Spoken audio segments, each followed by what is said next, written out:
ಮಾನ್ಯ ಸಂಸದರು ಮತ್ತು ಅವರ ಪಕ್ಷದ ಮುಖಂಡರು ಮತ್ತು ತಮ್ಮ ಒಂದು ಆರೋಪಗಳು ಯಾವ ರೀತಿ ಮಾಡಿದ್ದಾರೆ ಅಂದರೆ, ಒಂದು ಸರ್ಕಾರಿ ಕಾರ್ಯಕ್ರಮವನ್ನು ಪಕ್ಷದ ವೇದಿಕೆ ಮಾಡಿ ಊರು ತುಂಬ ಪಕ್ಷದ ಬ್ಯಾನರ್ಗಳನ್ನು ಹಚ್ಚಿ ಜಂಟಿಯಾಗಿ ತಾವು ಒಂದು ಪ್ರಚಾರ ಮಾಡಿ ಆ ಕಾರ್ಯಕ್ರಮಕ್ಕೆ ಶಾಸಕರು ಬರಲಿಲ್ಲ, ನೀವು ಅದರಲ್ಲಿ ರಾಜಕಾರಣ ಮಾಡ್ತಾ ಇದ್ದೀರಿ ಅಂತೇಳಿ ನಮ್ಮ ಶಾಸಕರ ಮೇಲೆ ಅಪಾದನೆ ಅವ್ರ ಪಕ್ಷದ ಮುಖಂಡರು ಮಾಡಿದ್ದ ಕಾರಣ ನಾವು ಇವತ್ತು ದಿವಸ ಪತ್ರಿಕಾಗೋಷ್ಠಿಯನ್ನು ಕರೆದಿದ್ದೇವೆ. ನಮ್ಮ ಶಾಸಕರು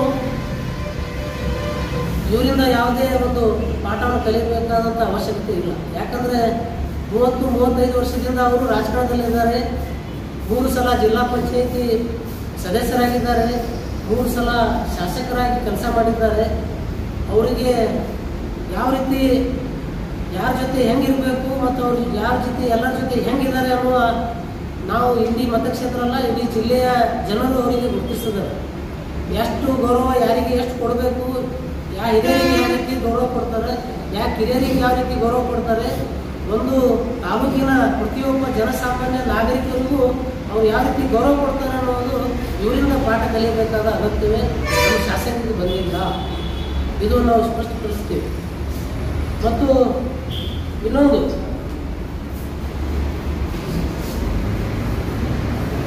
ತಾಲೂಕಿನಲ್ಲಿ ಇಷ್ಟೆಲ್ಲ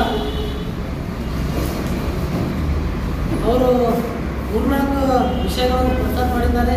ನಾವು ಅಷ್ಟೇ ಪ್ರಸ್ತಾಪ ಮಾಡೋಕ್ಕೆ ಇಷ್ಟಪಡ್ತೀವಿ. ಯಾಕಂದರೆ ಮಾನ್ಯ ಸಂಸದರು ಅಲ್ಲಿ ಬಹಳಷ್ಟು ವಿಚಾರಗಳು ಮಾತಾಡಿದ್ದಾರೆ. ರೇವಣ ಸಿದ್ದೇಶ್ವರ ಯೋಜನೆ ಬಗ್ಗೆ ಮಾತಾಡಿದ್ದಾರೆ ಮತ್ತು ಇನ್ನೊಂದು ಯೋಜನೆಯಾದ ನೀರಾವರಿ, ಇವೆಲ್ಲ ಯೋಜನೆಗಳ ಬಗ್ಗೆ ನಮ್ಮಲ್ಲಿ ಸಾಕಷ್ಟು ದಾಖಲೆಗಳು ಇದ್ದೇವೆ. ಮುಂದಿನ ನಿರ್ಮಾಣಗಳಲ್ಲಿ ಅದನ್ನು ನಾವು ಮತ್ತೆ ನೀವು ಏನಾದರೆ ಯಾರು ಮಾಡಿದ್ದಾರೆ, ಎಲ್ಲಿ ಮಾಡಿದ್ದಾರೆ, ಯಾವಾಗ ಮಾಡಿದ್ದಾರೆ, ಯಾರ ತಾರೀಕಿಗೆ ಆಗಿದೆ, ಯಾರ ಅವಧಿಯಲ್ಲಿ ಆಗಿದೆ ಅನ್ನೋದು ಮುಂದಿನ ನಿರ್ಮಾಣಗಳಲ್ಲಿ ನಾವು ಹೇಳಕ್ಕೆ ಇಷ್ಟಪಡ್ತೇವೆ.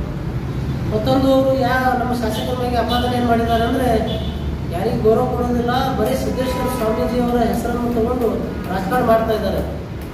ಸಿದ್ದೇಶ್ವರ ಸ್ವಾಮಿಗಳ ಬಗ್ಗೆ ಅವರಿಗೆ ಇರುವಂಥ ಅಗಾಧವಾದ ಪ್ರೀತಿ, ಗೌರವ ಮತ್ತು ಭಕ್ತಿ ಯಾವ ರೀತಿ ಇದೆ ಅಂದರೆ, ಅವರ ಈ ಒಂದು ಸಿದ್ದೇಶ್ವರ ಸ್ವಾಮೀಜಿಯವರ ಬಗ್ಗೆ ಇಡೀ ರಾಜ್ಯದ ಗಮನ ಸೆಳೆಯುವ ಕಾರ್ಯ ಯಾರಾದರೂ ಮಾಡಿದರೆ ಜಿಲ್ಲೆಯಲ್ಲಿ ಒಂದು ಮಾನ್ಯ ಶಾಸಕರಾದ ಯಶವಂತರಾವ್ ಪಾಟೀಲ್ ಸದನದಲ್ಲಿ ಸಿದ್ದೇಶ್ವರ ಸ್ವಾಮೀಜಿಯವರ ಬಗ್ಗೆ ಚರ್ಚೆ ಮಾಡಿ, ಪಠ್ಯ ಪುಸ್ತಕದಲ್ಲಿ ಅವರ ಒಂದು ಜೀವನ ಚರಿತ್ರೆಯನ್ನು ಅಳವಡಿಸಬೇಕು ಅಂತ ಹೋರಾಟವನ್ನು ಮಾಡಿ ತಾವುಗಳು ಏನು ಮಾಡಿದ್ದೀರಿ, ಸಿದ್ದೇಶ್ವರ ಸ್ವಾಮೀಜಿಯವರ ಬಗ್ಗೆ ತಾವುಗಳು ಹೇಳೇಬಾರ್ದು. ಯಾಕಂದರೆ ನಮ್ಮ ಶಾಸಕರು ಅವರ ಆದಂಥ ತೀವ್ರ ರೀತಿ ಜಿಲ್ಲೆಯ ರಾಜಕಾರಣಕ್ಕೆ, ತಾಲೂಕಿನವರಿಗೆ ಸಿದ್ದೇಶ್ವರ ಸ್ವಾಮೀಜಿಯವರ ಬಗ್ಗೆ ಎಷ್ಟು ಗೌರವ ಇದೆ ಅನ್ನೋದು ಇವರಿಂದ ಕಲಿಯುವಂಥ ಏನು ಅಗತ್ಯವೇನಿಲ್ಲ ಅಂತ ಈ ಸಂದರ್ಭದಲ್ಲಿ ಹೇಳಕ್ಕೆ ಇಷ್ಟಪಡ್ತೇವೆ. ಮತ್ತೊಂದು, ಅವರ ಪಟ್ಟಣದಲ್ಲಿ ಸಿದ್ದೇಶ್ವರ ಸ್ವಾಮಿಗಳು ಬಂದಲ್ಲಿ ಈ ಪ್ರವಚನ ಕಾರ್ಯಕ್ರಮ ಇಂಡಿಯಲ್ಲಿ ಹಮ್ಮಿಕೊಂಡಾಗ ನಿನ್ನೆ ಯಾರು ಪತ್ರಿಕಾಗೋಷ್ಠಿಯನ್ನು ಮಾಡಿದರು, ಅವರು ಯಾವ ರೀತಿ ಸಿದ್ದೇಶ್ವರ ಸ್ವಾಮೀಜಿಯವರ ಬಗ್ಗೆ ನಡೆದುಕೊಂಡಿದ್ದಾರೆ ಅಂತ ಇಂಡಿಯ ಪಟ್ಟಣದ ಜನತೆ ಯಾವತ್ತೂ ಇಂದು ಮರ್ತಿಲ್ಲ, ಇನ್ನೂ ತನಕ ಮರ್ತಿಲ್ಲ. ಇವ್ರ ನಡವಳಿಕೆ ಆವಾಗ ಯಾವ ರೀತಿ ಸಿದ್ದೇಶ್ವರ ಸ್ವಾಮೀಜಿಯವರ ಪ್ರವಚನಕ್ಕೆ ಇಂಡಿ ಪಟ್ಟಣಕ್ಕೆ ಬಂದಾಗ ತಾವುಗಳು ಹೇಳಕ್ಕೆ ಒಂದು ನೈತಿಕತೆ ಬೇಕು ಅನ್ನೋ ಪ್ರಶ್ನೆಯನ್ನು ನಾವು ಇಲ್ಲಿ ಕೇಳಕ್ಕೆ ಬಯಸ್ತಾ ಇದ್ದೇವೆ. ಮತ್ತು ಇನ್ನೊಂದು ಆರೋಪ ಏನು ಮಾಡಿದ್ದಾರೆ ಅಂದರೆ, ಹಿಂದೆ BJP ಸರ್ಕಾರ ಇದ್ದಾಗ ಭಾಳಷ್ಟು ಕಾರ್ಯಕ್ರಮಗಳು ಆವಾಗ ಆದ ಕಾರಣ ಇವತ್ತು ನಮ್ಮ ಶಾಸಕರು ಅದನ್ನು ಉದ್ಘಾಟನೆ ಮಾಡಿದರು. ನಾನು ಇಷ್ಟು ಹೇಳಕ್ಕೆ ಬಯಸಿದ್ದೇನೆ, ಹಿಂದೆ ನಮ್ಮ BJP ಸರ್ಕಾರದಲ್ಲಿ ನಮ್ಮಲ್ಲ ಶಾಸಕರು ಆದಂಥ ಡಾಕ್ಟರ್ ಬಗಲಿ ಅವರು ಇಲ್ಲಿ ನಮ್ಮ ಒಂದು ಬಸ್ ಸ್ಟ್ಯಾಂಡನ್ನು ಓಪನಿಂಗ್ ಮಾಡಿದರು, ಬಸ್ ಸ್ಟ್ಯಾಂಡನ್ನು ಸ್ಥಾಪನೆ ಮಾಡಿದರು. ಅದರ ಓಪನಿಂಗನ್ನು ಶಾಸಕರು ಮಾಡಿದರು. ಆದರೂ ಶಾಸಕರು ನಾನು ಬಸ್ ಸ್ಟ್ಯಾಂಡ್ ಮಾಡಿದಂಥ ಇಲ್ಲಿ ತನಕ ಎಲ್ಲಿಯೂ ಹೇಳಿಲ್ಲ. ಇದು ಅವ್ರು ತಿಳ್ಕೋಬಾರದ ವಿಷಯ. ಅವ್ರು ಏನಾದ್ರು ಹೇಳಿದರೆ ನಾನು ಬಸ್ ಸ್ಟ್ಯಾಂಡ್ ಮಾಡಿಲ್ಲ, ನಾನು ಬಸ್ ಡಿಪೋ ಮಾಡಿದ್ದೀನಿ ಅಂತ ಹೇಳಿದ್ದಾರೆ, ಬಸ್ ಸ್ಟ್ಯಾಂಡ್ ಮಾಡಿನಂತ ಇನ್ನೊಂದು ಇಲ್ಲಿ ಹೇಳಿಲ್ಲ. ನಮ್ಮ ತಾಲೂಕು ಹುಟ್ಟು ಎಷ್ಟು ದಿನ ಆಯಿತು, ನಮ್ಮಲ್ಲಿ ಬಸ್ ಡಿಪೋ ಇರಲಿಲ್ಲ, ಬಸ್ ಸ್ಟ್ಯಾಂಡ್ ಇತ್ತು, ಹೊಸದಾಗಿ ನಿರ್ಮಾಣ ಆಯಿತು. ಇಡೀ ರಾಜ್ಯದಲ್ಲಿ ಆದ ಕಾರಣ ನಮ್ಮ ಇಂಡಿಯಲ್ಲಿಯೂ ಆಗಿದೆ. ಆದರೆ ಆಗಿದ್ದೇ ನಾವು ಮಾಡಿದ್ದಂತ ಇನ್ನೊಂದರ ಶಾಸಕರು ಎಲ್ಲೂ ಹೇಳಿಲ್ಲ. ಆದರೆ ಬಸ್ ಡಿಪೋ ನಾ ಮಾಡಿನಂತ ನಮ್ಮ ಶಾಸಕರು ಹೇಳಿದ್ದಾರೆ.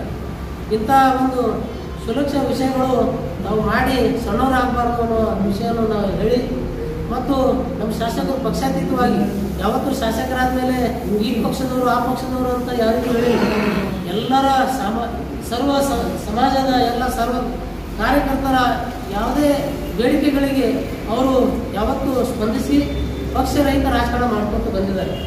ನಿತಿನ್ ಗಡ್ಕರಿ ಅವರು ಈ ದೇಶದ ಹೆದ್ದಾರಿಗಳಿಗೆ ಒಂದು ಹೊಸ ಕಾರ್ಯರೂಪ ಕೊಟ್ಟು ಹೊಸ ವಿಧದಲ್ಲಿ ಅಭಿವೃದ್ಧಿ ಪಡಿಸಿದ್ದಾರೆ ಅಂತೇಳಿ ಸದನದಲ್ಲಿ ಅವರು BJP ಪಕ್ಷದವರು ಸಚಿವರಿದ್ರೂ ಅವ್ರ ಬಗ್ಗೆ ಪ್ರಶಂಸೆಯನ್ನು ಸದನದಲ್ಲಿ ವ್ಯಕ್ತಪಡಿಸಿದ್ದಾರೆ. ಇಂಥ ಒಂದು ಉದಾರ ಮನಸ್ಸಿನ ಶಾಸಕರ ಬಗ್ಗೆ ತಾವುಗಳು ಏನು ಅಪಾದನೆ ಮಾಡಿದ್ದೀರಿ ಅದನ್ನು ಕಿತ್ತುಕೊಳ್ಳಬೇಕೆಂದು ನಾವು ಆಗ್ರಹಪಡಿಸ್ತೇವೆ. ಮತ್ತು ಅವರು ಯಾವತ್ತೂ ಪಕ್ಷರಹಿತ ರಾಜಕಾರಣಿಗಳಿಗೂ ಅವರು ಗೌರವ ಕೊಡ್ಕೊಂಡು ಬಂದಿದ್ದಾರೆ.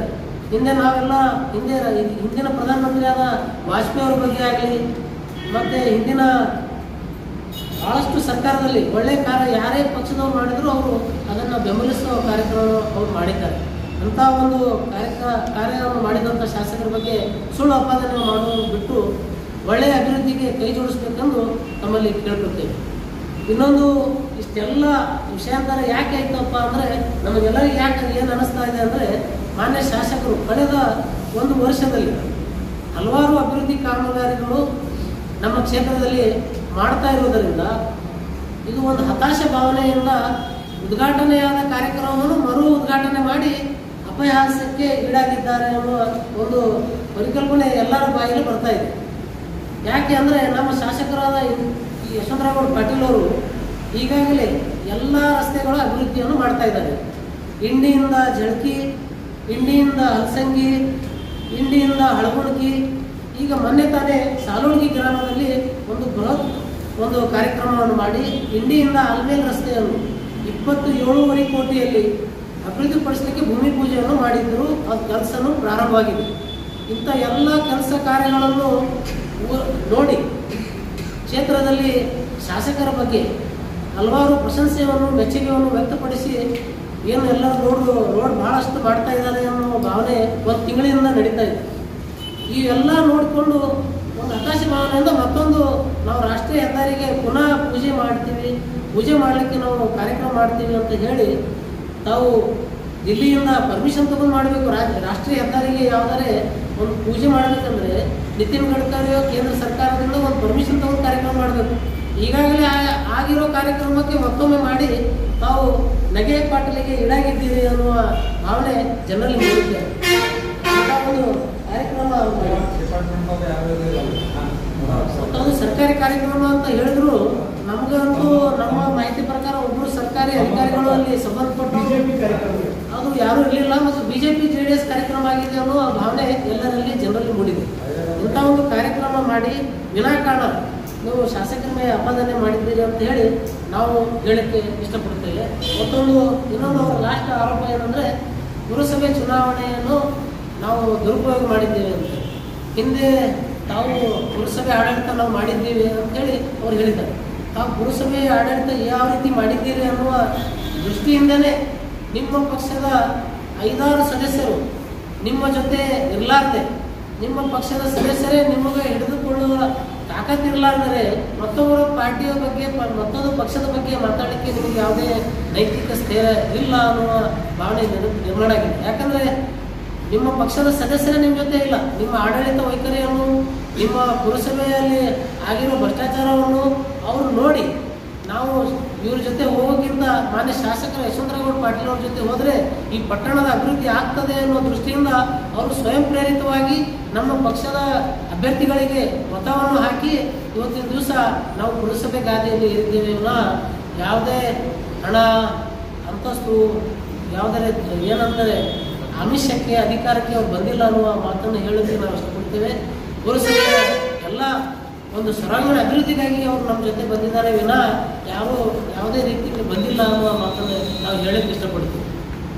ಇಷ್ಟೆಲ್ಲ ಒಂದು 5-6 ಪಾಯಿಂಟ್ ಅವರು ಹೇಳಿದ್ದಾರೆ. ನಾವು ಅದಕ್ಕೆ ಉತ್ತರವನ್ನು ಕೊಡಲಿಕ್ಕೆ ಬಯಸಿದ್ದೇವೆ. ಮತ್ತು ನಮ್ಮ ಪಕ್ಷದವರು ಯಾರೋ ಮಾತಾಡ್ಕೊಂಡು ನಾವು ಮಾತಾಡ್ಬೋದು ಯಾವುದಾದ್ರು ವಿಷಯ